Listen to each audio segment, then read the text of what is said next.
ওরা যদি রাজনৈতিক জীবনে কোরআন থেকে এতটুকু নিয়ে একটা ফায়দা কল্যাণ পেতে পারে, ওরা যদি আজ মাথা উঁচু করে দাঁড়িয়ে যেতে পারে, বাংলাদেশও দাঁড়িয়ে যাবে সামনে। আমরা সিদ্ধান্ত নিতে চাই কোনদিন নবীর এই কথার বাইরে আর বাংলাদেশ যেন না যায়। যারা দায়িত্বে আসবে যেই হোক সে যেন পুরুষ হয়। এই কথা বলেন না কেন?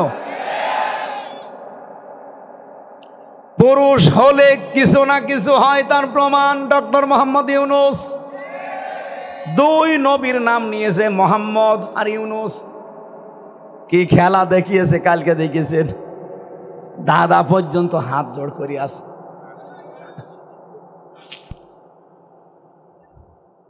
ডক্টর মোহাম্মদ ইউনূস আর মাথা তো মাথা নট, একটা ম্যাগনেট। পৃথিবীর তিনটা সবচাইতে সম্মানসূচক যেগুলো পুরস্কার আছে 12 জন পেয়েছে মাত্র তামাম দুনিয়ায়, তার ভেতর উনি একজন। তিনটাই পেয়েছে উনি। আমার মনে হয় এই মুহূর্তে এই দেশের জন্য এরকম একজন মানুষ দরকার ছিল, এই জন্য আল্লাহ মিলিয়েও দিয়েছে। উনি না হয়ে যদি রওশনের সাথে দায়িত্বে আসতো, এ দেশ অলরেডি জান্নাত হয়ে যেত।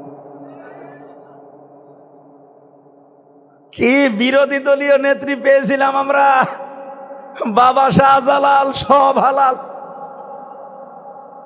কি বলতো সংসদে, দেখেছেন?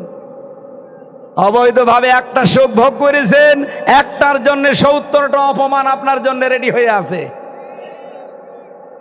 আন্তর্জাতিক আদালতে অলরেডি আল্লাহর ওলির নামে মামলা হয়ে গেছে, যে কোনো সময় ডাক পড়তে পারে। আর ডক্টর মোহাম্মদ ইউনূস আজকে দাদারে যা বলেছে যে হাসিনারে ফেরত দেওয়া লাগবে, এখন মানে বিস্ফোরা হয়ে দেখা দিয়েছে। এগুলো সব হচ্ছে উসরি ইসরা, এই আয়াতের বাস্তব প্রমাণ। অবৈধভাবে আপনি সুখ ভোগ করতে গেলেন কেন? এখন নেন অপমান, এক একটা সুখের জন্য 70টা। তাহলে 15.5 বছরে কত সুখ পেয়েছিলেন আপনি নিজে হিসাব করেন। এক একটার জন্য 70টা, কত 70 হবে টের পাচ্ছেন? 41 সাল না 81 সাল দিলেও আপনার এই দুঃখ এখন আর শেষ হবে না। আমি আর নিচে নামলাম না। রাজশাহী জেলার প্রভা থানার অন্তর্গত হরিপুর ইউনিয়নের সকল মৃতের রুহের মাগফিরাত কামনায় তাফসিরুল কোরআন মাহফিলের স্বনামধন্য সভাপতি হাফেজ মাওলানা আতাউর রহমান, আমির বাংলাদেশ জামাত ইসলামী, দামকোড়া থানা, রাজশাহী মহানগর। এ মাহফিলের প্রধান অতিথি বিশিষ্ট ইসলামী চিন্তাবিদ, শিক্ষাবিদ, রাজনীতিবিদ জনাব অধ্যক্ষ মাহবুবুল আহসান বুলবুল, ভারপ্রাপ্ত সেক্রেটারি বাংলাদেশ জামাত ইসলামী রাজশাহী মহানগর। উপস্থিত আছেন অত্র এলাকার গণমানুষের নেতা, ইসলামিক চিন্তাবিদ, রাজনীতিবিদ, শিক্ষাবিদ অধ্যাপক আবুল কালাম আজাদ, আতালাল্লাহু উমরাহু ওয়া বারাকাল্লাহু ফি হায়াতি, বলেন আমিন। সার্বিক পরিচালনায় আছেন আইন ও সমাজসেবা বিভাগ সম্পাদক বাংলাদেশ জামাত ইসলামী, দামকোড়া থানা, রাজশাহী মহানগর। বিশিষ্ট আইনজীবী অ্যাডভোকেট মোহাম্মদ সেলিম রেজা মাসুম, দামাত বারকাতুহুমুল আলিয়া। এখানে আসার কথা ছিল ডক্টর মাওলানা কেরামত আলী, আমির বাংলাদেশ জামাত ইসলামী রাজশাহী মহানগর। উনি ব্যস্ততার কারণে আসতে পারেন নাই। দোয়া চেয়েছেন, ওরফা'না লাকা যিকরাক, আল্লাহ সম্মান মর্যাদা আরো বাড়িয়ে দেন, বলেন আমিন। আমার ডানে বসা আছেন রাজশাহীর কৃতি সন্তান, ইসলামিক চিন্তাবিদ, মুফাসসিরে কোরআন মাওলানা রুহুল আমিন। আমার আগে যিনি আলোচনা রাখলেন ইসলামিক চিন্তাবিদ, মুফাসসিরে কোরআন, বন্ধুবর মাওলানা হাফেজ মাহফুজুর রহমান দিনাজপুরি। কথা বলেছেন মাওলানা হোসাইন মাহফুজ সহ অন্যান্য ওলামা ইকরাম। মঞ্চে বসা সম্মানিত ব্যক্তিবর্গ, সামনে বসা মুসলমান ভাইরা, পর্দার আড়ালের সম্মানিতা মা এবং বোনেরা, প্রশাসনের ভাইরা, প্রাণপ্রিয় রাজশাহীবাসী, দল মত নির্বিশেষে আজকের এই অনুষ্ঠান, এটা কি শুধুমাত্র মুসলমানদের জন্যে না। কোরআনে কারিমে আল্লাহ 3 জায়গায় 3 রকম কথা দিয়েছেন। এক জায়গায় বলেন হুদাল লিন্নাস, এ কোরআন হেদায়েত দেবে মানুষকে। আর এক জায়গায় জানিয়েছেন হুদাল লিল মুসলিমিন, মুসলমানদেরকে হেদায়েত দেবে। আর এক জায়গায় দাঁড়িয়েছেন চূড়ান্তভাবে হুদাল্লিল মুত্তাকিন। এ কোরআন মুসলমান মানুষ এবং মুত্তাকি যারা তাদেরকে হেদায়েত দেবে। আল্লাহর কথা কয় রকম হয়েছে বলেন তো? 3 রকম। কয় রকম? অনি তো আমার মনে হয় চাচা এরশাদের মতো সকালে এক কথা বিকালে আর এক কথা বলে, এরকম নাকি? এই জায়গায় যে 3 রকম কথা হয়ে গেল। তাফসিরে ফি জিলালিল কোরআন সাজ্জাদ কুতুব রহমাতুল্লাহ আলাইহি উনি বলেন আল্লাহর 3টা কথাই পারফেক্ট, 3টা কথাই ঠিক আছে। ওয়ালাউ কানা মিন ইনদি গায়রিল্লাহি লাওয়াজাদু ফীহি ইখতিলাফান কাসীরা। সূরা নিসার 82 নম্বর আয়াতের শেষের অংশে আল্লাহ জানিয়েছেন, কোরআনে আমি এমন কোনো কথা দেইনি যে একটার সাথে আরেকটা মেলে না। আল্লাহর এখানে কথা পেয়েছি আমরা 3টা, একটার সাথে তো আরেকটা মিলছে না। এক জায়গায় বললেন আমি মানুষকে হেদায়েত দেওয়ার জন্য কোরআন দিয়েছি, হুদাল্লিন নাস। আর এক জায়গায় বলেন হুদাল্লিল মুসলিমিন, মুসলমানদেরকে দিয়েছি হেদায়েত দেওয়ার জন্য কোরআন। আর এক জায়গায় বলেন হুদাল্লিল মুত্তাকিন। এই 3টা কথাকে মিলানো লাগবে না? ফি জিলালিল কোরআনে সাজ্জাদ কুতুব রহমাতুল্লাহ আলাইহি লিখেছেন, হুদাল্লিন নাস দিয়ে আল্লাহ জানিয়েছেন এই কোরআন থেকে তামাম পৃথিবীর সব মানুষ হেদায়েত নিতে পারে, সে ক্ষমতা কোরআনের আছে না নেই? এই জন্য সূরা বাকারার প্রথম আয়াতের পরে দেখবেন যালিকাল কিতাবু লা রাইবা ফীহি। এই যে আলিফ লাম আছে কিতাবের আগে, এই কিতাব দিয়ে আল্লাহ কোরআনে কারিমকে উদ্দেশ্য করেছেন। 55টা নাম পেয়েছি আমরা কোরআনের, তার ভেতরে একটা নাম হচ্ছে আল কিতাব। কোরআনের নাম কি? আল্লাহ পাক বলেন এই একটাই কিতাব যার ভেতরে কোনো সন্দেহ নেই। এ কথা বললেই তো তিনি শেষ করে দিতে পারতেন, কেন আলিফ লাম দিয়ে নির্দিষ্ট করে দিলেন? মুফাসসির বাইসাবিতে লিখেছে পৃথিবীতে একটাই মাত্র কিতাব আল্লাহ নাজিল করেছে যেটা মানুষকে হেদায়েত দিতে পারে, হুদাল্লিল মুত্তাকিন। এই যে হুদা শব্দটা, এটা যদি ইসমে ফাইল থেকে আপনি ধরেন, ইফিদ মানাল ইসমে ফাইল, এ শব্দের বাংলা অর্থ দাঁড়ায় হেদায়েত দেওয়ার ক্ষমতা কিয়ামত পর্যন্ত একটা কিতাবের আছে, তার নাম কোরআন শরীফ।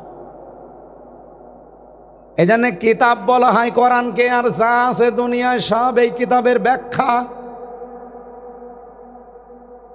নবীজি বলেন মানিত্তাবাল হুদা বিগাইরিল কোরআন আদাল্লাহুল্লাহ।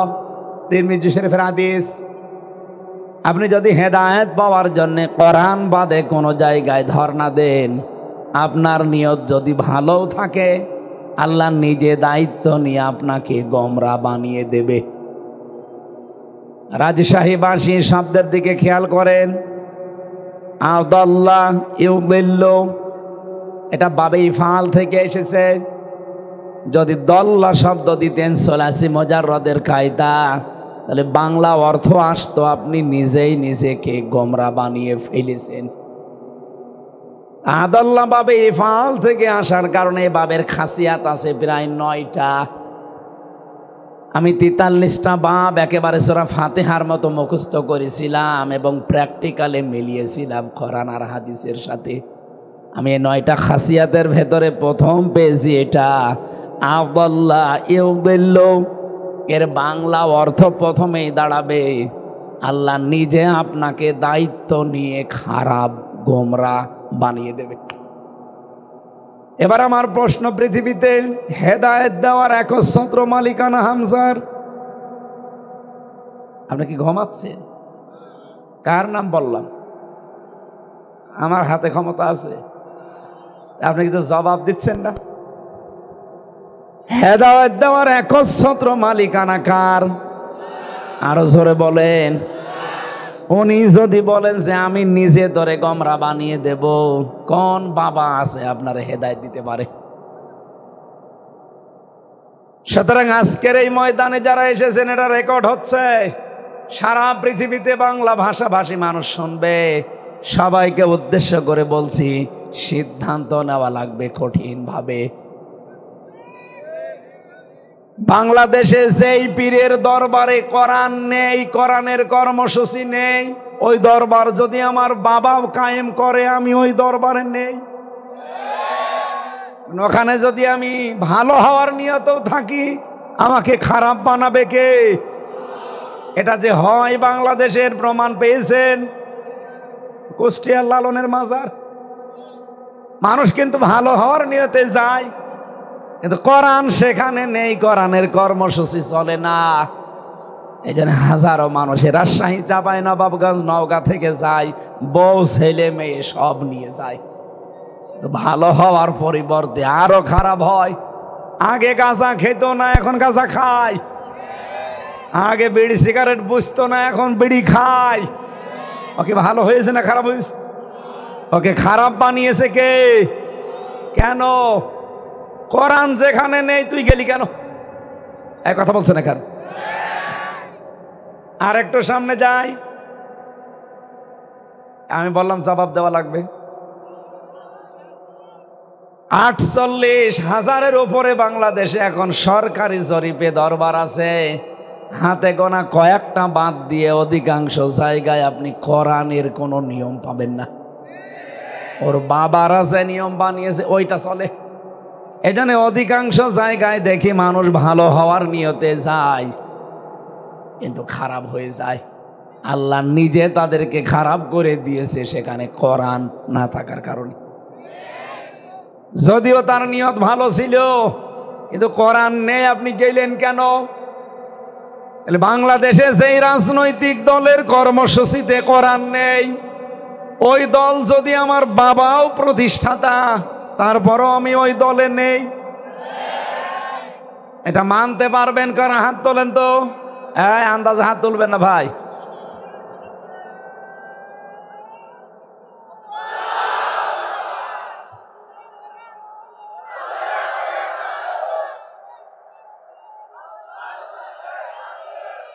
ঠিক আছে, আলহামদুলিল্লাহ, ওয়াজ হয়ে গেছে।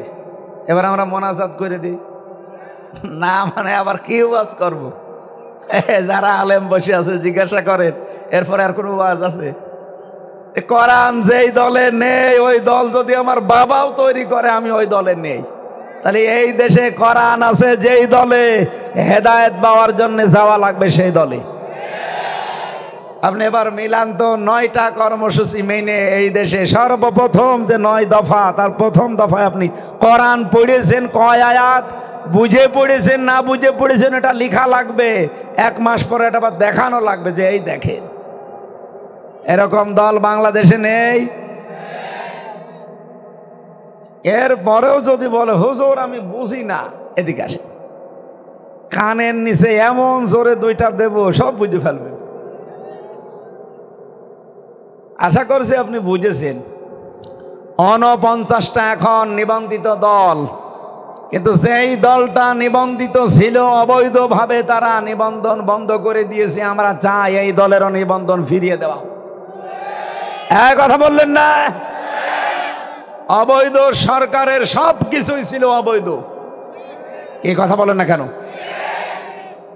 জিন্দা শহীদ জনাব এটিএম আজহারুল ইসলাম, তাকে যে সমস্ত মিথ্যা মামলা দিয়ে মন মতো রায় দিয়ে, যাদের সাক্ষীর ওপরে ভিত্তি করে শয়তান পর্যন্ত এখন আশ্চর্য হয়ে যাচ্ছে যে একটা কথা হইল, সাক্ষী দেখেছে 6 কিলোমিটার দূর থেকে, আর একজন দেখেছে 3 কিলোমিটার দূর থেকে, আর একজন দেখেছে 1.5 কিলোমিটার দূর থেকে। ওদের কি চোখ না রাডার? কিভাবে দেখলো 6 কিলোমিটার দূর থেকে যে উনি ধর্ষণ করেছে, উনি বাড়ি ঘরে আগুন লাগিয়েছে? ওই কি ধোয়া দেখে মনে হয় আন্দাজে একটা ধারণা করেছিল। সেই মিথ্যা ধারণার উপরে এই মানুষটাকে আজ 13 বছর পার হয়ে যাচ্ছে।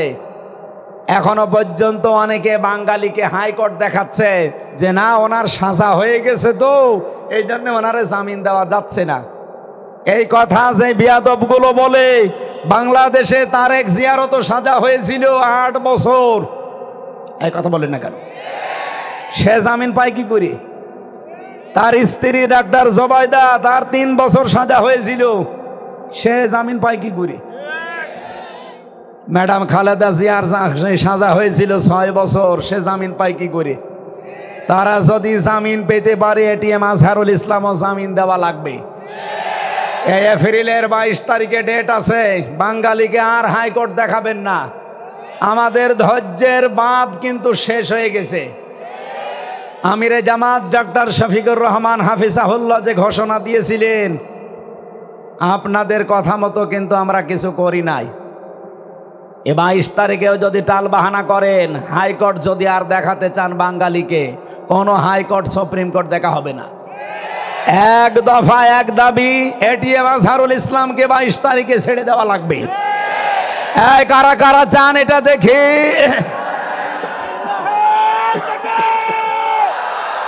মুক্তি মুক্তি মুক্তি চাই, মুক্তি মুক্তি মুক্তি চাই।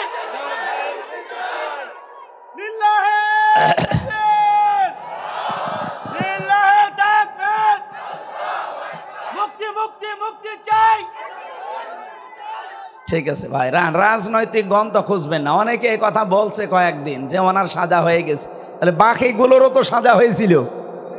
এমনকি আমি যাদের সাথে ছিলাম এই 3 বছর, সবচাইতে ভয়ঙ্কর এবং সন্ত্রাসীদের তালিকায় যারা 1 নম্বরে আছে, সুইডেন আসলাম, নাম শুনেছেন?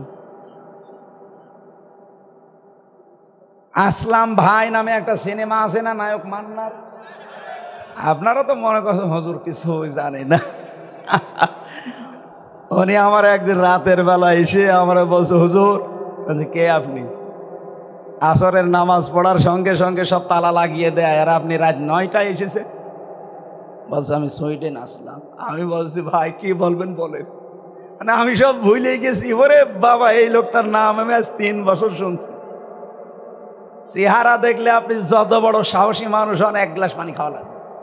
এইরকম লম্বা চওড়া, এইরকম ভয়ঙ্কর মানুষ, নাম শুনে বোঝা যাচ্ছে না কিরকম হবে।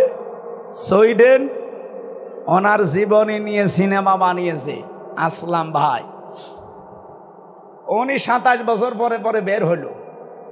উনি যদি বের হতে পারে, ডেঞ্জার রাসু যদি বের হতে পারে, ভয়ঙ্কর তাজ যদি বের হতে পারে, আর একজন ভেতরে আছে মুকিম গাজী, 260 বছর সে। মনে হয় কিয়ামতের পরে বের হবে। আমি ওনারে একদিন বললাম, ভাই আপনি কয় বছর জেল? 260। আপনি বের হবেন? 260 বছর, 43 বছর জেল খাটতেছে। ওনাকেও মনে হয় ছেড়ে দেবে। তো এইরকম মানুষগুলো যদি মুক্তি পায়, মিথ্যা মামলা দিয়ে রাজনৈতিক উদ্দেশ্য প্রণোদিতভাবে এই জালেমা মহিলার রাগকে কন্ট্রোল করতে না পেরে, তার নিজের এলাকায় বাড়ি রংপুরে, বদরগঞ্জে বাড়ি, আল্লাহর এই বান্দা একজন মাজলুম মানুষ। বিপ্লবের দ্বারা যেহেতু এ সরকার গঠিত হয়েছে, বিপ্লবের একটা সৈনিক জেলখানায় থাকবে, এটা মেনে নেওয়া যায়? আমরা এই মাজলুম মানুষটার পক্ষে কথা বলছি। আমি মুসাফির অবস্থায় আছি, মাজলুম অবস্থায় আছি, এখনো অসুস্থ। আসার সময় খাবার খেতে যেয়ে, মানে গাড়িতে খাবার খাচ্ছিলাম, রাস্তায় তো সময় পাইনি, ওনার একটা অনুষ্ঠান ছিল, এই গলায় খাবার বেঁধে যে বারবার কাশি হয়ে আমার এই গলা বসে গেল। মাজলুম মানুষটার পক্ষে কথা বললাম, আল্লাহ যেন কবুল করেন, খুব দ্রুত যেন আমাদের মাঝে আবার এই মুক্ত আকাশে তারে ফিরিয়ে দেন। আরো জোরে বলেন আমিন। কি কষ্ট দিয়েছে 13 বছরে জালেমরা, আপনি জানেন? 300-র ওপরে তার কাছে বই ছিল। এই শয়তানগুলো বই পর্যন্ত তারে পড়তে দেয়নি। মাঝে মাঝে কারারক্ষীরে দিয়ে আমার কাছে চুরি করে বই পাঠাতো, যে বলবা আমির হামজাকে যে বইগুলো যেন পড়ে এখান থেকে যে শিক্ষা পায়, ও যদি বের হতে পারে মানুষকে যেন জানায়। আমি প্রোডাক্টিভ মুসলিম পড়েছিলাম ওনার কাছ থেকে, কারাগারে রাত দিন পড়েছিলাম জাইনাব আল গাজালির ওনার কাছ থেকে। সালমান আর আওদার লিখা এরকম প্রায় 36টার উপরে কিতাব আমাকে পাঠিয়েছিল। আমি যতগুলো জ্ঞান ওখান থেকে পেয়েছি, এখন ওইগুলোই ডেলিভারি দিচ্ছি। আমি ওনার কাছে ঋণী। আমি আরও বেশি ঋণী মাওলানা মামুনুল হকের কাছে। 3 বছর আল্লাহর এই বান্দার সাথে এক জায়গায় ছিলাম। আল্লাহ রাব্বুল আলামিন এই গোলামগুলোকে সুউচ্চ মাকাম যেন দান করেন, বলেন আমিন। কোরআনে কারিমের যে আয়াতটা পড়েছিলাম, জালিকাল কিতাবুল লা রাইবা ফি, কোরআনের হেদায়েত দেওয়ার ক্ষমতা আছে, তাও একচ্ছত্রভাবে পৃথিবীর আর কোনো কিতাব মানুষকে হেদায়েত দিতে পারে? এজন্য কবরের প্রশ্ন কিন্তু চারটা, আমরা তিনটা জানি, মার রব্বুকা ওমান নাবিয়্যুকা ওমা দীনুকা। এই তিনটা প্রশ্নের জবাব যদি আপনি বলতে পারেন, রব্বি আল্লাহ, দীনুন আল ইসলাম, হাদা নবিয়্যুনা মুহাম্মাদুর রাসূলুল্লাহ সাল্লাল্লাহু আলাইহি সাল্লাম, সঙ্গে সঙ্গে ফেরেশতা জিজ্ঞাসা করবে, ওই এগুলো যে বললে তুমি, এগুলো কোথায় পেয়েছো? আপনাকে বলা লাগবে আমি কোরআনে পেয়েছি। কোথায়? কারণ কোরআন শরীফ ফেরেশতারা চেনে। আপনি যদি বলেন যে আমি ফাজাইলে আমালে পেয়েছি, দাঁত মুখ যা আছে সব খুলে ফেল, কারণ ফেরেশতারা ও কিতাব চেনে। এ কথা বলছেন এখানে? পৃথিবীর কোন কিতাব ফেরেশতারা চেনে না। কিতাব বলতে কোনটা চেনে বলেন? আরো জোরে বলেন। এই কোরআন ফেরেশতারা চেনে, এই জন্য এইটার রেফারেন্স দেওয়া লাগবে আপনাকে। ইকরাউল কোরআন, আমি কোরআন পড়ে পেয়েছি। সঙ্গে সঙ্গে ফেরেশতারা বলবে, ব্যাস ঠিক আছে, জান্নাতের যত দরজা আছে সব আপনার কবরের সাথে সেট করে দেবে। জান্নাতের পোশাক আপনাকে পরিয়ে বলবে ঘুমাও। দোলা ভাই যেভাবে ঘুমায় বাসর রাতে, ওভাবে ঘুমিয়ে পড়ো। কিয়ামতের ময়দানে যেদিন একেবারে সিংহায় ফৎকার দেওয়া হবে, ওই দিন তোমারে আমরা ডাক দেব। বলেন সুবহানাল্লাহ। হুদাল্লিল মুত্তাকিন, হুদাল্লিন নাস, হুদাল্লিল মুসলিমিন, এই তিনটা শব্দের খুব অল্প ব্যাখ্যা করে আমি তাফসিরে চলে যাচ্ছি। কোরআনে কারিম পৃথিবীর সব মানুষকে হেদায়েত দিতে পারে, সে ক্ষমতা তার আছে, কিন্তু সবাই কোরআন থেকে হেদায়েত নেয় না। পৃথিবীতে যারাই কোরআন থেকে কিছুটা কিছু নেয়, তারা অতটুকু উপকার পায়। আপনি তামাম পৃথিবীর অন্যান্য জাতির দিকে তাকান, তারা কোরআনে কারিম আল্লাহর কিতাব এটা বিশ্বাস করে না, কিন্তু এখান থেকে যতটুকু তারা নিয়েছে অতটুকু উপকার কল্যাণ পেয়েছে। অমুসলিমরা তারা আজ পারিবারিক জীবনে, রাজনৈতিক জীবনে কোরআনে কারিম থেকে বিধান নিয়েছে। এই যে আমেরিকা, আজ 236 বছর চলছে ওদের। এই 236 বছরের ভেতরে আজ পর্যন্ত কোনোদিন কোরআনে কারিমের একটা আয়াত তারা মেনে চলে, বিশ্বাস করে না, কিন্তু মেনে চলে। কি সেটা? সূরা নিসার 34 নম্বর আয়াতের প্রথম অংশে পাবেন, আর রিজালু কাওয়ামুনা আলান নিসা। রাব্বুল আলামিন বলেন, পুরুষ মানুষ হবে নেতা আর মেয়েরা হবে তাদের আজ্ঞাবহ। আজ 236 বছরের ভেতরে আপনি কোনোদিন দেখেছেন আমেরিকা গণতন্ত্রের বলি তামাম দুনিয়ায় ছড়ায়, সবক দিয়ে বেড়ায়, নারী পুরুষের সমান অধিকারের মিছিল বের করে, অথচ আজ পর্যন্ত কোনোদিন তাদের প্রধানমন্ত্রী মহিলা আমরা পাইনি? বলেন। এমনকি ট্রাম্পের মতো এরকম একজনকে তারা দায়িত্ব দিয়ে রেখেছে, কমলা হ্যারিসের মতো এরকম এক শিক্ষিতা মেয়েকে তারা কিন্তু দায়িত্ব দেয়নি। আয়াতের ব্যাখ্যায় একটা হাদিস পেয়েছি, বিশ্বনবী বলেন, লা ইউফলিহা কওমুন ওয়াল্লাহু আমরাহুম ইমরাতান। ওই জাতি কখনোই সফল হচ্ছে না, হবে না। ইউফলিহা এর আগে লান এসেছে, মজারের আগে লান আসলে অর্থ হয় হচ্ছে না, হবে না, কখনোই হবে না। যে জাতির দায়িত্বে আছে কোনো মহিলা, বিশ্ব নবীর এই কথাকে তারা 236 বছর মেনে চলছে, এই জন্যে তারা আজ পৃথিবীতে নাম করা দাঁড়িয়ে গেছে। আমরা আজ সফল হতে পারি নাই 54 বছরে। আপনি দেখেন 54 বছরের অধিকাংশ সময় দায়িত্ব পালন করেছে মেয়েরা। নাকি বেশি বললাম? ওরা যদি রাজনৈতিক জীবনে কোরআন থেকে এতটুকু নিয়ে একটা ফায়দা কল্যাণ পেতে পারে, ওরা যদি আজ মাথা উঁচু করে দাঁড়িয়ে যেতে পারে, বাংলাদেশও দাঁড়িয়ে যাবে সামনে। আমরা সিদ্ধান্ত নিতে চাই, কোনোদিন নবীর এই কথার বাইরে আর বাংলাদেশ যেন না যায়। যারা দায়িত্বে আসবে যেই হোক, সে যেন পুরুষ হয়। এই কথা বলেন না কেন? পুরুষ হলে কিছু না কিছু হয়, তার প্রমাণ ডক্টর মোহাম্মদ ইউনূস। 2 নবীর নাম নিয়েছে, মোহাম্মদ আর ইউনূস। কি খেলা দেখিয়েছে কালকে, দেখিয়েছেন দাদা পর্যন্ত হাত জোড় করে আছে।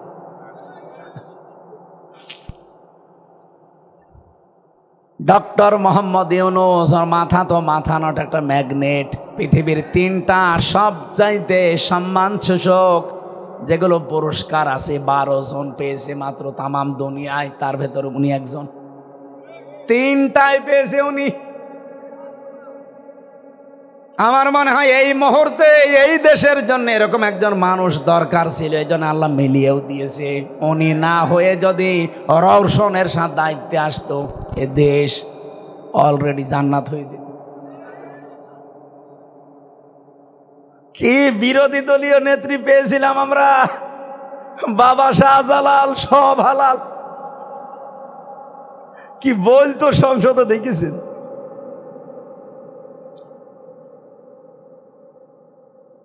এই 54 বছরে আমাদের বিরুদ্ধে যত মিথ্যা কথা আমাদের প্রতিবেশী নামে কলঙ্কেরা ছড়িয়েছে, তামাম পৃথিবীর 257টা রাষ্ট্রের প্রতিবেশীরা এত মিথ্যা কথা বলে না।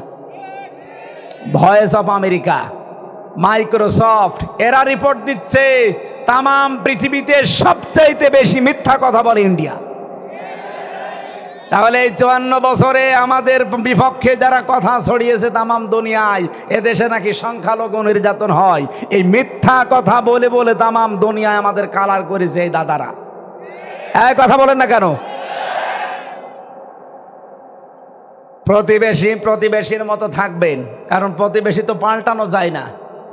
চরিত্র যদি না পাল্টান, আমাদের কাছে পরে চরিত্র শিখে নিন। আমি যে কথা তুলেছিলাম যে কোরআন থেকে ওরা হালকা কিছু নিয়েছে, তাই দাঁড়িয়ে গেছে। সুতরাং আমরাও যদি সত্যিই কিছু নিতে পারি, আমরাও দাঁড়িয়ে যেতে পারবো ইনশাআল্লাহ। আমি কয়েকদিন আগে মালয়েশিয়া ছিলাম, তারাও আজ 2004 সালের পর থেকে দাঁড়িয়ে গেছে। তারা একটা বিষয় আমি দেখেছি, ওদের দেশে খাদ্যে ভেজাল এটা নেই। যদি খাদ্যে কেউ ঔষধ দেয়, ভেজাল করে, যদি ধরা পড়ে সঙ্গে সঙ্গে মেরে ফেলবে, ওর কোনো বিচার আচার নেই। বাংলাদেশের রাজশাহীর বাগমারার একজন আছে, আমার কুষ্টিয়া বিশ্ববিদ্যালয়ের বড় ভাই আব্দুল জাব্বার মন্ডল, এই যে অভিযান চালাচ্ছে বিভিন্ন জায়গায় খাদ্যের উপরে, আপনি দেখেছেন না? আপনাদের রাজশাহীর জন্য একজন গর্ব। বাংলাদেশে মাত্র 200 জন অফিসার যদি এরকম আমরা পেতাম, এদেশে আজ কেউ খাদ্যে ভেজাল দেওয়ার, ঔষধ দেওয়ার, বিষ দেওয়ার সাহস দেখাতো না। তাও তো ওনার হাতে সেরকম কিছু নেই।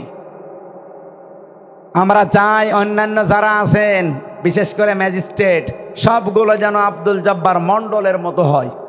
এ দেশটা দাঁড়িয়ে যাবে ইনশাআল্লাহ, আমি বিশ্বাস করি 100%। কোরআন থেকে ওরা পারিবারিক জীবন, রাজনৈতিক জীবনটা নিয়েছে, বিবাহের ক্ষেত্রে ওরা নিয়েছে। ওরা দেখতেছে বিবাহ বাদ দিয়ে পৃথিবীতে টিকে থাকা সম্ভব না। পরিবার না থাকলে মানুষ মানুষ হিসাবে বিবেচিত হতে পারে না। ওরা এতটুকু নেওয়ার কারণে আজ ফল পাচ্ছে। রাজনৈতিক জীবনে কোরআন থেকে একটু কিছু নিয়ে ফল পাচ্ছে। আল্লাহ বলেন হুদাল্লিল মুসলিমিন, মুসলমানদেরকে হেদায়েত দেবে। আজ আমরা মুসলিমরা একটু বেশি নেই, এজন্য উপকারও বেশি পাই। সবচাইতে পরিপূর্ণ কল্যাণ পাবে কোরআন থেকে তারা যারা মুত্তাকি। যারা কি? আরো জোরে বলেন। এই মুত্তাকি হওয়ার জন্য রমজান এসেছিল, চলেও গেছে, আমরা হতে পেরেছি কিনা আল্লাহ জানে। মুত্তাকি হওয়ার জন্য কি কি লাগবে ওইগুলো আলাদা একটা আলোচনা আছে। আমার বিষয় আজকে সূরা দোহার 3 নম্বর একটা আয়াত আমরা পড়েছি। এই বিষয়ের উপরে যতগুলো তথ্য আমার জানা আছে আমি ডেলিভারি দেব ইনশাআল্লাহ, এবং বাস্তবের সাথে মিলিয়ে দেব ইনশাআল্লাহ। যে আল্লাহ আমাদেরকে রমজানুল মোবারকের পরে শাওয়ালের এই প্রথম জমার দিন, মাগরিবের পর থেকে আপনারা বসে আছেন, এত রাত পর্যন্ত অনুষ্ঠানগুলো করা ঠিক না। অনেক রাত হয়ে গেছে, রাত 11:25 বেজে গেছে। আগামী থেকে যেখানেই বাংলাদেশে আমারে নিয়ে আসেন, এশার পরে তুলে দেবেন, রাত 9:30 10টায় সাইদি সাহেবের মতো যেন শেষ হয়ে যায়। রেকর্ড হচ্ছে বলে আমি বললাম, এরপরও যদি কথা ঠিক না রাখেন আমি হাতে পায়ে ধরে বলছি আমারে নিয়ে আসবেন।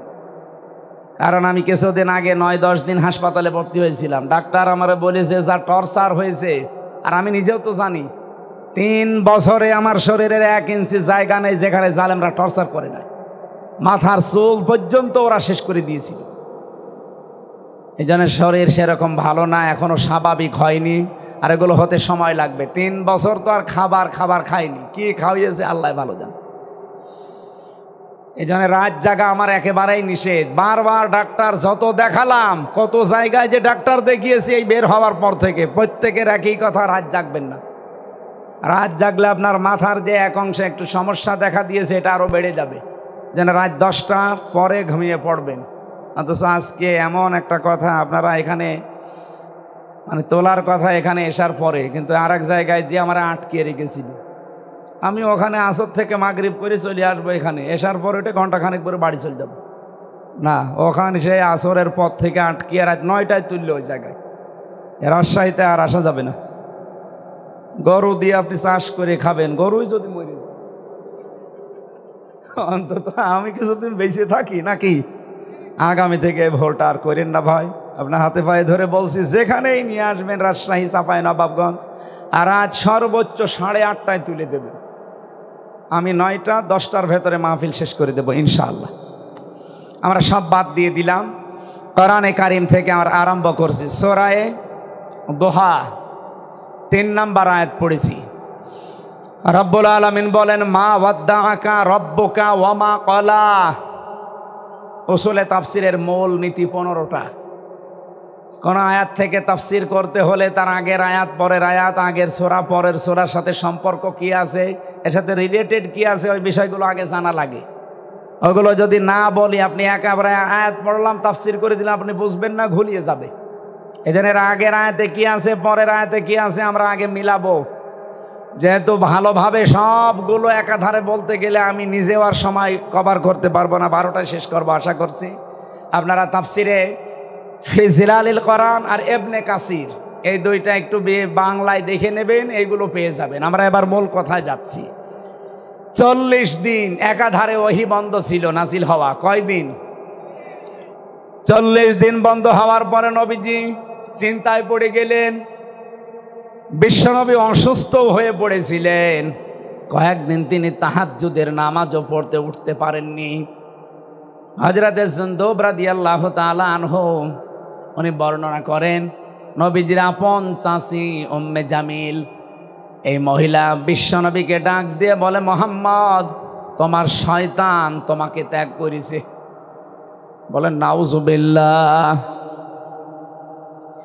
বাইরের কোনো মানুষ যদি কিছু বলে অন্তত মেনে নেওয়া যায়, হজম করা যায়। নিজের আপন জন যদি এরকম কোনো কথা বলে, এরকম দুঃখ লাগার কথা আপনি নিজের দিকে তাকিয়ে বলেন। বিশ্বনবী এত অসন্তুষ্ট হলেন কথাটা শোনার পরে, এত মনক্ষুণ্ণ হলেন, ভারাক্রান্ত হৃদয়। জিবরাইলকে আল্লাহ এবার পাঠিয়ে দিয়ে বললেন, মা ওয়াদ্দাআকা রব্বুকা ওয়া মা ক্বালা। হে নবী, আপনাকে আমি আল্লাহ ছেড়ে দেয়নি, আপনার উপরে আমি আল্লাহ অসন্তুষ্ট না, আমি আপনাকে ত্যাগ করিনি। এ কথা বলার আগে আল্লাহ দুইটা কসম দিয়েছেন, অদ্দুহা ওয়াল লাইলি ইযা সাজা। মধ্যদিনের আলোর কসম, রাতের কসম যখন তা ছেয়ে যায়। হে নবী, আপনার উপরে যে বিষণ্ণতা চেপে বসেছে এটা বেশি দিন থাকবে না। দ্বীপ্রহের আলো আপনার উপরে এসে উদ্ভাসিত হবে। আর যে মানুষগুলো আপনাকে অপমান করার জন্য, অপদস্থ করার জন্য আজ এই কথাগুলো বলে, আমি আল্লাহ গ্যারান্টি দিলাম তাদের জীবনে এরকম অন্ধকার রাতের মতো নেমে আসবে। আমি বলেছিলাম না, কোনো আয়াত থেকে কথা বলতে হলে ওর আগের সূরা পরের সূরা দেখা লাগে। আপনি দেখবেন সূরা দোহার পরে যেটা, তার নাম আলাম নাশরাহ লাকা সাদরাক। এই আয়াতের এই সূরার 5 নাম্বার 6 নাম্বার আয়াতে আমার আল্লাহ একটা গুরুত্বপূর্ণ তথ্য দিয়েছেন। এবার মিলাবেন। রব্বুল আলামিন বলেন, ফাইন্না মাআল উসরি ইসরা, ইন্না মা'আল উসরি ইসরা। অবশ্যই কষ্টের পরে সুখ। যারা আলেম আছেন তাদেরকে বলছি, আপনি দেখবেন এখানে মার পরে সঙ্গে সঙ্গে উসরা, এর আগে আল্লাহ আলিফ লাম দিয়ে বিষয়টা নির্দিষ্ট করে মারেফা বানিয়ে দিলেন। আল্লাহ কষ্টের কথা বলতে গিয়ে মারেফা বানিয়েছেন, কিন্তু সুখের কথা বলতে গিয়ে আর নির্দিষ্ট করেন নাই, না কেরা রাখলেন, অনির্দিষ্ট রেখে দিলেন কেন? তাফসিরে ফি জিলালিল কোরআনে সাজ্জিদ কুতুব রহমাতুল্লাহ আলাইহি লিখেছেন, এই পৃথিবীতে কোনো মানুষ যদি তিনটা কারণে কষ্ট ভোগ করে, এই এদিকে তাকান, তিনটা কারণে যদি ওই লোকটা কষ্ট ভোগ করে একটা, তাহলে কমপক্ষে মহান আল্লাহ ইসরা, যেহেতু একটা নেকির কাজে কমপক্ষে 10 থেকে 70 গুণ পর্যন্ত বৃদ্ধি হয়, এই জন্য আপনি তিনটা কারণে যদি একটা কষ্ট সহ্য করেন, দুনিয়ায় আপনাকে একটা কষ্টের জন্য 70টা সুখ, শান্তি, কল্যাণ আপনার জীবনে আল্লাহ ঢেলে দেবে। না বোঝেননি আপনি এখন, এবার আমি বোঝাচ্ছি কষ্ট কয়টা। বলেন বলেন। কষ্টের কথা বলার আগে যেন আলিফ লাম দিয়েছেন, এর একবার ইন্না দিয়েছেন, ইন্না মা'আল উসরি ইসরা। অবশ্যই কষ্টের সাথে কষ্টের কথা বলতে পারতেন আল্লাহ, উসরার আগে আলিফ লাম না দিয়েও দিয়েছেন এই জন্যে, যদি কেউ একটা কষ্ট দুনিয়াতে পায়, কয়টা কারণে? আরো জোরে বলেন, আর একবার বলেন। 1 নম্বরে আপনার কষ্টটা হওয়া লাগবে আল্লাহর জন্যে, 2 নম্বরে কষ্ট হওয়া লাগবে রাসূলের জন্যে, 3 নম্বরে কষ্ট হওয়া লাগবে মানবতার জন্যে। এই 3টা কাজ বাদ দিয়ে যদি কেউ কষ্ট পায়, ওই কষ্টের বিষয় আলাদা। এই যে যারা পালিয়ে গেছে, তারা কি কষ্ট কম পেয়েছে? তারা কি আল্লাহর জন্যে, রাসূলের জন্যে, মানবতার জন্যে? না। আল্লাহ বলেন কষ্ট যদি এই 3টা বিষয়ের একটাই হয়, মাস্ট বি তোমার জীবনে ইসরা আসবে, 1টা 2টা না, কমপক্ষে 70টা সুখ তোমার জীবনে আল্লাহ ঢেলে দেবে।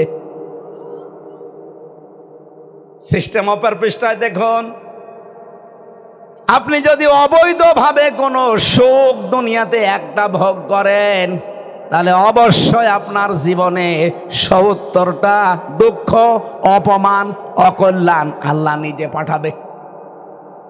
খালি ভালোটা শুনলে সুবহানাল্লাহ বললেন, পরেরটা কি বলবেন? আজ যারা আমরা ইসলামের জন্যে, আল্লাহর জন্যে, মানবতার জন্যে একটা কষ্ট সহ্য করেছি, মাস্ট বি দুনিয়াতে আল্লাহ 70টা সুখ, শান্তি, কল্যাণ আমাদেরকে দেবেই দেবে। এই আয়াত বিশ্বাস করেন না? বলেন বলেন। পক্ষান্তরে যারা একটা সুখ অবৈধভাবে ভোগ করেছেন, একটা সুখ যারা অবৈধভাবে ভোগ করেছেন, অবশ্যই দুনিয়াতে আপনাকে দুঃখ, দুর্দশা, অকল্যাণ 70টা আল্লাহ ভোগ করাবে। এই 15.5 বছরে যারা দায়িত্ব ছিল, এরা যে অবৈধভাবে ছিল, যারা জোর করে, যারা সাপোর্ট দিয়ে, যারা এমপি হয়েছিলেন, মন্ত্রী হয়েছিলেন, উপজেলা চেয়ারম্যান, মেয়র, আপনারা নিজেরাও জানতেন যে এটা স্বৈরাচার, এটা সীমা লঙ্ঘনকারী, এটা মানুষের অধিকার নষ্টকারী, এরপরও সাপোর্ট দিয়ে নিজেও সেই অবৈধ সুখের ভাগী হয়েছে। এই কথা বোঝেন? এরকম অবৈধ সুখের ভাগী যারা একটা করে হয়েছেন, এখন 70টা দুঃখ পাওয়ার জন্য রেডি হন।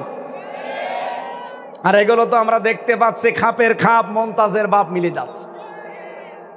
অবৈধভাবে একটা সুখ ভোগ করেছেন, একটার জন্য 70টা অপমান আপনার জন্য রেডি হয়ে আছে। আন্তর্জাতিক আদালতে অলরেডি আল্লাহর ওলির নামে মামলা হয়ে গেছে, যে কোনো সময় ডাক পড়তে পারে। আর ডক্টর মোহাম্মদ ইউনূস আজকে দাদারে যা বলেছে যে হাসিনারে ফেরত দেওয়া লাগবে, এখন মানে বিস্ফোরা হয়ে দেখা দিয়েছে। এগুলো সব হচ্ছে উসরি ইসরা, এই আয়াতের বাস্তব প্রমাণ। অবৈধভাবে আপনি সুখ ভোগ করতে গেলেন কেন? এখন নেন অপমান, এক একটা সুখের জন্য 70টা। তাহলে 15.5 বছরে কত সুখ পেয়েছিলেন আপনি নিজে হিসাব করেন। এক একটার জন্য 70টা, কত 70 হবে টের পাচ্ছেন? 41 সাল না 81 সাল দিলেও আপনার এই দুঃখ এখন আর শেষ হবে না। আমি আর নিচে নামলাম না। বিশ্বনবী মুহাম্মদ রাসূলুল্লাহকে আল্লাহ ছেড়ে দেয়নি। এই জন্য তো অলাল কে ওয়াদুহা ওয়াল লাইলি ইযা সাজা, রাতের কসম দিলাম যখন তা সেই অন্ধকার হয়ে যায়। এমন অন্ধকার হয়েছিল 4 তারিখেও যারা পাহারা দিত 5 তারিখে একটা লোক পায়নি। কি অন্ধকার নেমে এসেছে আপনি দেখেছেন? এখান থেকে শিক্ষা নেওয়া দরকার। স্বৈরাচার যারা যারা হয়, যারা জালেম হয়, তাদের বাড়ি ঘর পর্যন্ত আল্লাহ অভিশপ্ত বানিয়ে দেয়। এটা মনে হয় আমি বানালাম। সূরা নমলে 19 নম্বর পারা 20 নম্বর পৃষ্ঠা 7 নম্বর লাইনের 52 নম্বর আয়াতে আছে। আল্লাহ রাব্বুল আলামিন বলেন, ফাতিলকা বুয়ুতুহুম খাফিয়াতাম বিমা যালামু। এই সেই ঘরগুলো, আল্লাহ না নিজের আঙ্গুল দিয়ে দেখাচ্ছে, এই সেই ঘরগুলো বাইতুন দেয়নি, বুয়ুত বহু বচন, হোম এটা জমির। এই সেই ঘরগুলো, এই সেই রাজশাহীর অমকের ঘর, লিটনের ঘর, এটা বাদশার ঘর, এটা সেই মোহনপুরের কি জানো নাম আল্লাহর ওলির আইনের ঘর। এই সেই ঘরগুলো বিমা জলামু খাওয়াতান, পরিত্যক্ত হয়ে পড়ে আছে। আজ সবগুলো আজ পড়ে আছে একেবারে জনশূন্য হয়ে, মানব শূন্য হয়ে, তাদের জুলুমের কারণে। আজ প্রমাণ পাওয়া যাচ্ছে যারা এদেশের দায়িত্ব ছিল অধিকাংশ মানুষের বাড়ির নিচে টর্চার সেল পাওয়া যাচ্ছে। এই পাশের জেলা নাটোর, দেলাওয়ার ভাইয়ের ছেলেকে শিমল নামে এক এমপি ছিল, ওর বাড়ির নিচে মারার পরে, হত্যা করার পরে তার লাশ পাওয়া গেছে 3 দিন পর।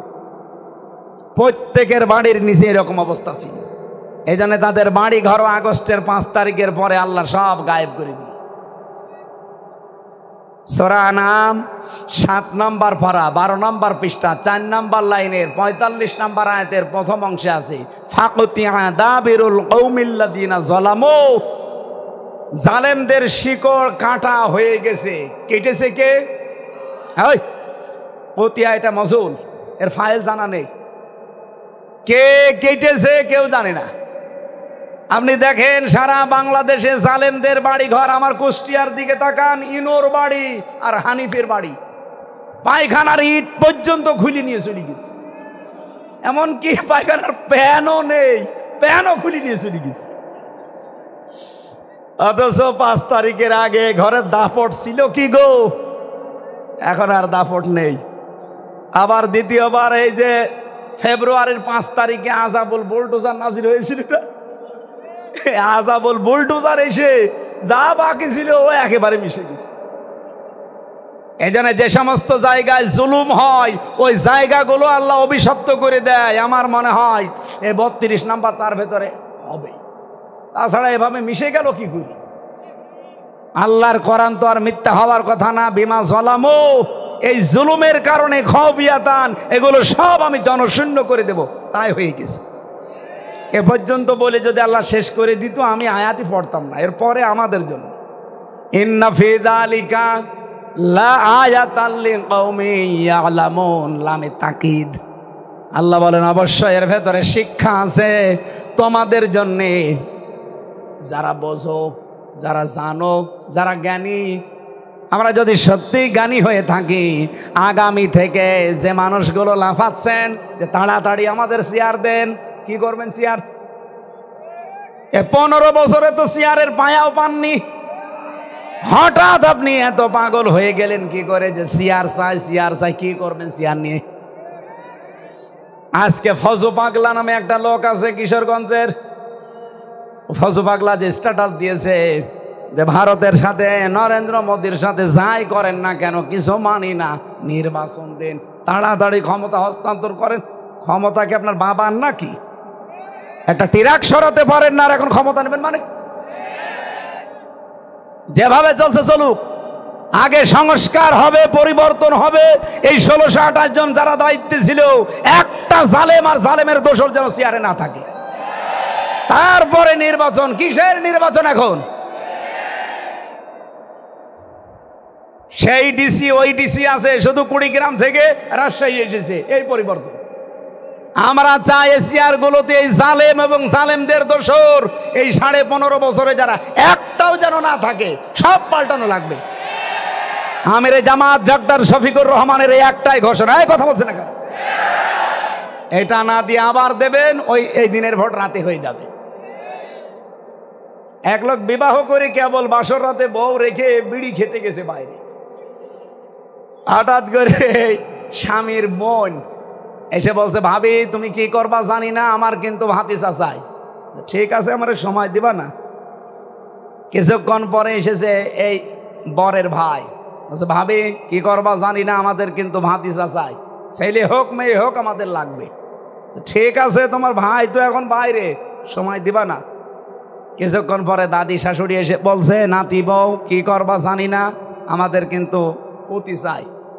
শাশুড়ি এসে বলছে, কি করবা জানি না, আমার কিন্তু নাতি চাই। কিছুক্ষণ পরে স্বামী এসেছে, বলছে, বউ আমি ঘুমালাম, কি করবা জানি না, আমার কিন্তু ছেলে চাই।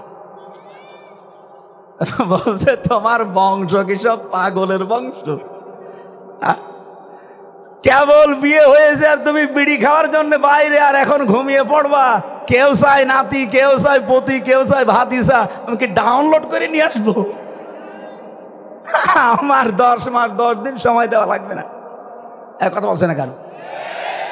এখনো তো 10 মাস 10 দিন হয়নি, কেবল চলছে 7.5 মাস। এক কথা বলেন না কেন? আপনারা যান, আমরাও চাই, অসুবিধা নেই। যেই যাক সামনে তারা যেন আয়াতানে লামে তাকিদের কথা মনে রাখে, কারণ তাকিদ হামজার না, তাকিদ রুহুল আমিনের না, কার? আল্লাহ বলেন অবশ্যই এর ভেতরে শিক্ষা আছে যারা জ্ঞানী তাদের জন্য। সুতরাং যারা আগামীতে চেয়ারে বসবেন, সিদ্ধান্ত নিয়ে বসবেন, যদি এরকম স্বৈরাচারী কাজ কারবার কিছু করেন না, 5 বছর পরে আপনার বাড়িও ঠিক হানিফের মতো শ্মশান হয়ে যাবে। কিন্তু করবে কে? না না, কেউ জানে না। ফাকুতিয়া এর কোনো কর্তাই জানা নেই। আমি আশা করছি সাবধান হবেন। সামনে যারা আসেন, কে আসবেন আমরা জানি না, যারা আসেন আমাদের কোনো অসুবিধা নেই, কিন্তু আপনি যেন জালেম হয়ে না যান। জালেম হয়ে গেলে কিন্তু ছাত্র জনতা ঘুমিয়ে পড়বে না। কথা বলেন ঠিক কিনা? আমার ভাইরা, নবীজিকে আল্লাহ যে সান্ত্বনা দিলেন, আপনাকে আমি আল্লাহ কিন্তু ছেড়ে দেয়নি, আপনাকে আমি ত্যাগও করিনি, আপনার উপরে আমি আসলাম অসন্তুষ্ট না। এখান থেকে জিলালিল কোরআন থেকে আমি বারবার বলছি, কারণ জেলখানার ভেতরে 3 বছর আমার কোনো বই পড়তে দিত না বাইরে থেকে, স্যার সাহেব যা দিত ওইটা বাদ দিয়ে। কারারক্ষীরে মাঝে মাঝে বলতাম, ভাই 3 বছর হয়ে গেল, এই যে কারারক্ষী, তাও হিন্দু আসতো, দেবদুলাল, সুব্রত বালা, এ ছাতা ও আলেমও বোঝে না, জালেমও বোঝে। ওনারে বললাম, ভাই সবসময় তালা লাগিয়ে রাখেন, এই ফাঁসির কন্ডেম সেলের ভেতরে একটু বই দিতে পারেন না? ও বই নিয়ে এসেছে বঙ্গবন্ধুর আত্মজীবন, ছাতা, ভালো বই নিয়ে আসতে পারেন না? হুজুর আগামী সপ্তাহে আমার ডিউটি হবে, আমি ভালো বই নিয়ে আসবো। নিয়ে এসেছে বঙ্গবন্ধুর চীন সফর, আর বই নেই। হ্যাঁ, আমি লাইব্রেরিতে যাব, লাইব্রেরিতে নিয়ে এসেছে বঙ্গবন্ধুর ছেলেবেলা। তোর বই নিয়ে আসার দরকার নেই ভাই, তুই যা। পরে দেখি একজন মুসলমান কারারক্ষী, আশরাফুল, ও সাতক্ষীরায় বাড়ি। ওরে বললাম, ভাই অন্তত আপনার এখানে তো আশরাফুল লেখা আছে, আপনি তো আর ওই দেবদুলালের মতো না, তো অন্তত এক কাজ করেন, এটা তাফসিরে নিয়ে দিয়ে না। আল্লাহর ইশারা, ও পরের দিন 2টা তাফসির নিয়ে এসেছে, আমি যেই 2টা সবচাইতে বেশি ভালোবাসি, তাফসিরে ফি জিলালিল কোরআন আর তাফসিরে তাফহিমুল কোরআন। এই সময় পেয়েছিলাম বিস্তর, এই জন্য রেফারেন্সগুলো এখান থেকে দিচ্ছি, কারণ পড়িয়েছি এই 2টা বেশি বেশি, বাকিগুলো তো পড়তেও দেয়নি, সময়ও পাইনি। মুসা আলাইহিস সালামের একটা ঘটনা আয়াতের সাথে মিল করে তাফসিরে মুফাসসিরে বোঝাতে চেয়েছেন, বাস্তব। এইদিকে তাকান, নাকি শেষ করে দেব? আর 15-20 মিনিট থাকা যাবে না? 12:30 হলে আবার তাহাজ্জুদের সময় চলে আসবে, আমার আবার নামাজ পড়া লাগবে না। আমি খুব তাড়াতাড়ি করবো ইনশাল্লাহ, যত তাড়াতাড়ি পারি। আল্লাহ রাব্বুল আলামিন হযরতে মুসা আলাইহিস সালাম, তিনি 23 বছর বয়সে কিন্তু মিশর ছেলে চড়ে গিয়েছিলেন মাদায়েন। কত বছর বলেন বলেন? আপনি বাংলাদেশের দিকে তাকান, যেই মানুষগুলো এই স্বৈরাচার হাসিনাকে বিদায় দিয়েছে, এই ছাত্র ছাত্রী ভাইদের বয়স বেশিরভাগ ছিল 22-23। কথা বলেন না কেন?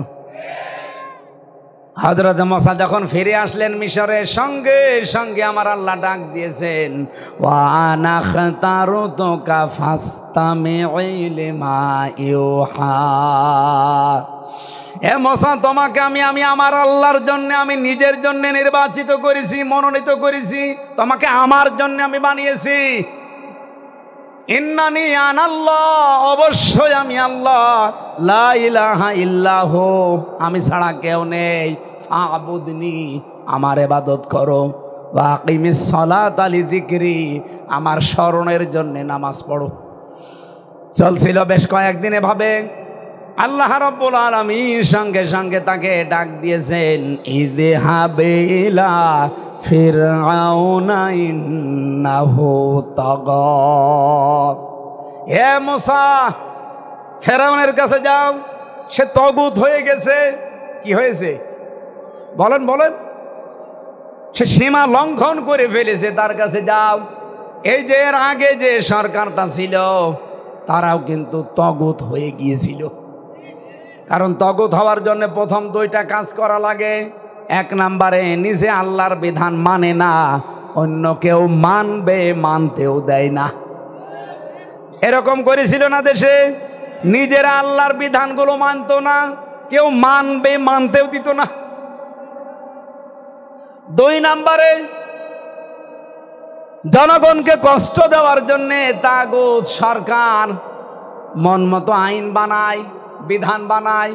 এ 15.5 বছরে এমন এমন আইন তৈরি করেছিল, বাংলার মুসলমানের কলিজা পর্যন্ত চোরমার হয়ে গিয়েছিল।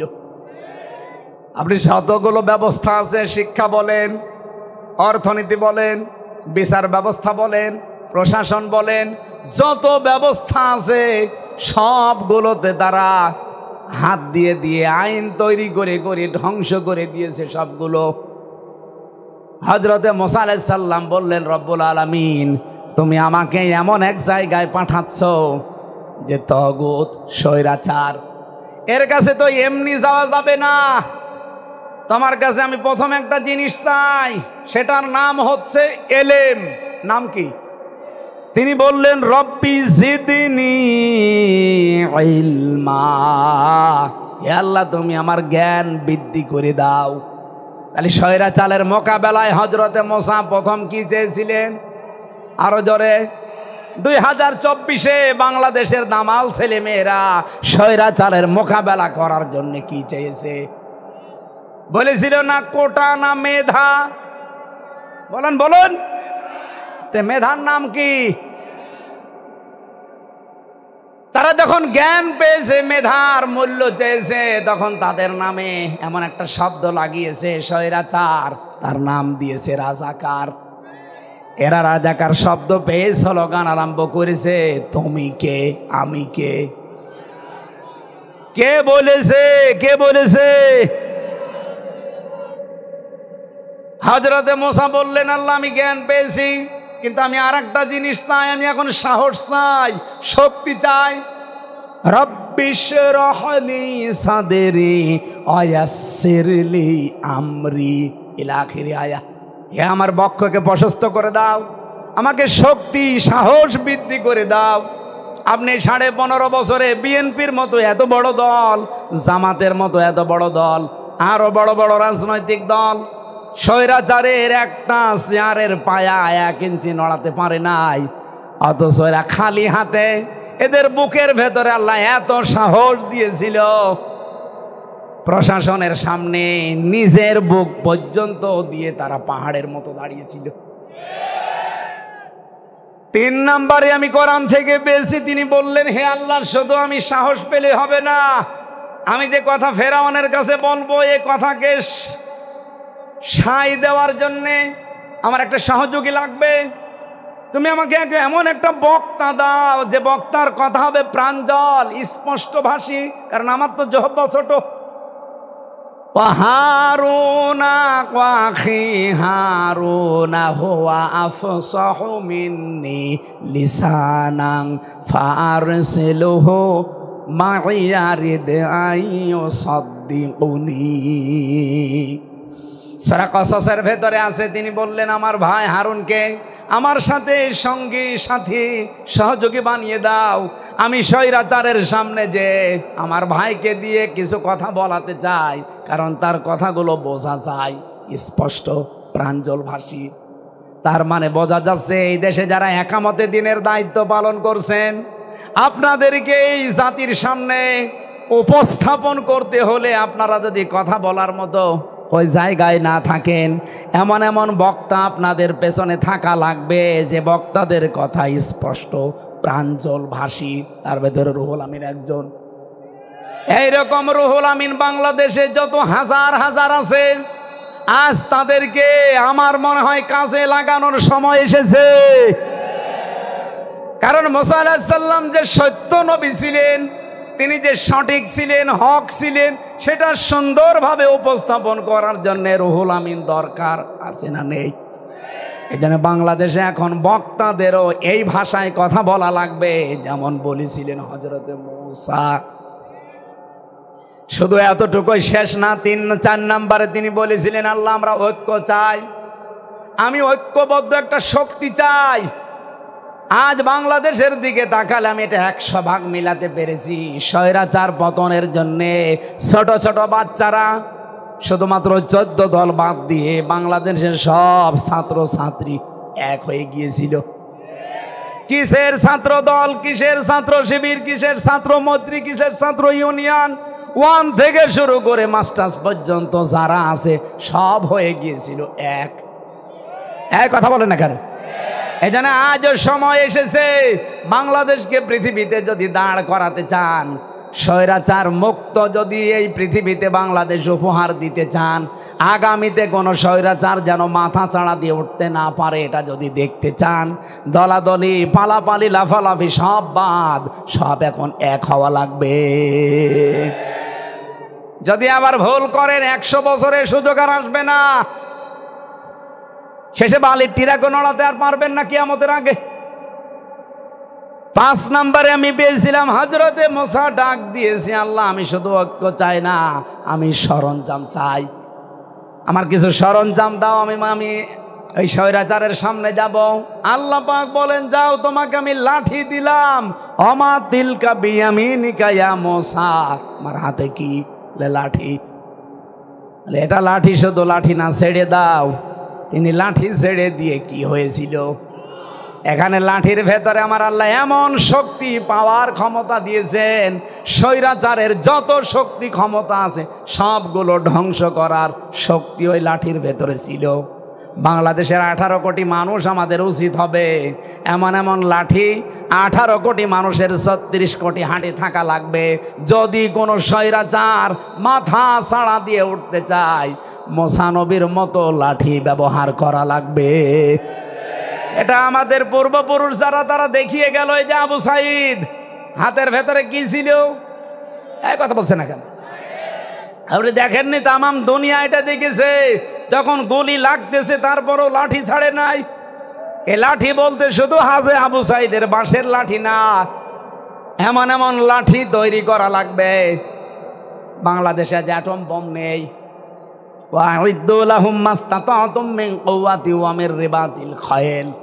আল্লাহ তাআলা সূরা আনফালে জানিয়েছেন ওরা ইসলাম ধ্বংস করার জন্য যেটা কাজে লাগায়, ওটা উল্টি আপনি ইসলামের পক্ষে কাজে লাগাবেন। সে সময় এখন আসে নাই। 15.5 বছরে যতগুলো পত্রিকা, যতগুলো মিডিয়া, সব রাম আর বামরা কাজে লাগিয়েছে, ওইটা এখন ইসলামের পক্ষে হাতে নেওয়া লাগবে। এই কথা বলেন না কেন? এই জন্য আমরা চাই অতি দ্রুত ইসলামিক টিভি, দিগন্ত টিভি খুলে দেওয়া হোক। এই কথা বলেন। যত পত্রিকা আছে যেগুলো মানবতার কথা বলে, ইসলামের কথা বলে, এগুলো সব চালু করে দেওয়া হোক। আর এগুলো সব কন্ট্রোল করবে মুসলমানেরা। কোন রাম বামের হাতে এগুলো থাকলে মিথ্যা তথ্য ছাড়া সত্য কিছু পাবেন না। আমারে যেই দিন ধরে নিয়ে গেল, বাড়ির থেকে নিয়ে গেল আমারে কুষ্টিয়ার হালসা থেকে, পরের দিন সকালবেলা পত্রিকায় বাংলাদেশ প্রতিদিন আমার রিমান্ডে নিয়ে যখন ওই মাটির নিচে নিয়ে গেল, আমারে বলছে হুজুর পত্রিকা পড়েন। পত্রিকা পড়েই দেখি ওখানে হেডলাইন করেছে, মুফতি আমির হামজাকে আমরা কুষ্টিয়ার চড়হাঁস থেকে গ্রেপ্তার করেছি। আমি নিয়ে গেল বাড়ির 2 তলার ছাদের উপর থেকে, আর লিখলো কুষ্টিয়ার চড়হাঁস থেকে ধরেছি। ওই দিন থেকে যে মিথ্যা আরম্ভ হয়েছে, এই জন্য পত্রিকা, মিডিয়া, প্রচার মাধ্যম যা আছে ওরা ইসলামের বিপক্ষে, মানবতার বিপক্ষে কাজে লাগিয়েছে। ওইটা এখন বক্ষেলা কাজে লাগানো ইসলামের। নবীজির বাড়ি ঘর ছিল খেড়ের, নবীজির বাড়ি ঘরের উপরে চারিদিকে ছিল খেজুর পাতার পাটি, কিন্তু তার বাড়ির সামনে 9টা ঘোড়া বাঁধা থাকতো। কয়টা? তার বর্ম ছিল, জুলফিকার ছিল, মাথার হেলমেট ছিল। পাকিস্তানে অ্যাটম বোম আছে, ভারতে আছে, বাংলাদেশে থাকবে না মানে? এই 54 বছরে যদি আমরা সত্যি লাঠির মতো লাঠি বানাতে পারতাম, দাদা আজকে যেমন হাত জোড় করছে 54 বছর আগে আমাদের সামনে হাত জোড় করতো। সর্বশেষ হযরতে মুসা যখন এই খেলা লাঠি দিয়ে আরম্ভ করেছিলেন, আল্লাহ রাব্বুল আলামিন বলেন, ক্বালা লা তাখাফা ইন্নানি মাআকুমা আসমাউ ওয়া আরা। হে মুসা, তুমি কি মনে করো এই অলিক লাঠিগুলো, অলিক এই জাদুঘরের এই জাদু সাপ বিশ্বগুলো দেখে মানুষ হিসাবে তুমি ভয় পেয়ে গেছো? তুমি কি মনে করছো ময়দানে ছেড়ে দিয়ে আমি আল্লাহ কিছুই বুঝি না, কিছুই জানি না, দেখি না? আসমাউ, আমি সব শুনতে পাচ্ছি, ও আরো, আমি সব দেখতে পাচ্ছি।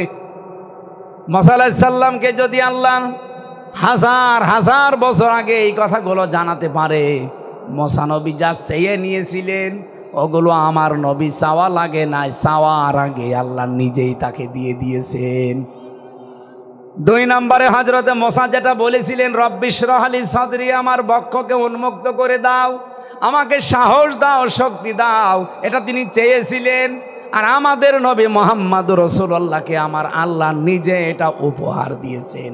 আলাম নাশরাহ লাকা সাদরাক, হে নবী, আমি কি আপনার বক্ষকে উন্মুক্ত করে দেইনি? আপনার বুকের ভেতরে কি সাহস আমি জোগাইনি? সুবহানাল্লাহ বলতে পারেন নাই? মুসা আলাইহিস সালামকে যেমন আল্লাহ বলেছিলেন, আপনাকে আমি দেখতে পাচ্ছি, ময়দানে নামিয়ে আমি কিন্তু সব শুনতে পাচ্ছি, কোনো ভয় নেই, কোনো চিন্তা নেই, যে দায়িত্ব দিয়েছি আপনাকে নির্বাচিত করে আপনি পালন করেন।